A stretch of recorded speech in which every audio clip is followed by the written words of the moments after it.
Ini adalah ringkasan pantas tentang panduan asas peta geologi interaktif MyGEMS. Senang cerita, ia ni macam Google Maps tapi khas untuk geologi Malaysia.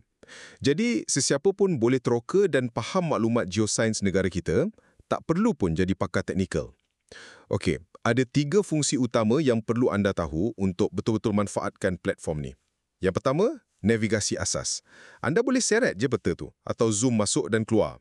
Fungsi yang paling berguna dah tentu kotak carian find address or place. Type je kat situ untuk terus pergi ke lokasi yang anda nak. Senang kan? Kedua, dan ini yang paling penting, kawal paparan guna layers. Cari je ikon kertas yang bertindin tu. Dari situ anda boleh pilih nak tunjuk atau sorokkan data yang berbeza. Contohnya, lapisan geologi, sesa atau garisan rekahan tu dan juga mineral.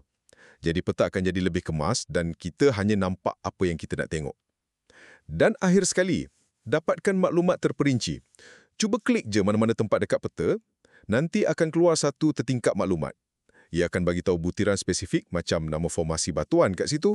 Oh, dan ada juga alat pembaris kalau anda nak ukur jarak atau luas sesuatu kawasan terus dari peta. Kesimpulannya, MyGEMS memudahkan data geologi yang kompleks jadi satu peta interaktif yang senang untuk kita cari, analisis dan faham landscape Malaysia.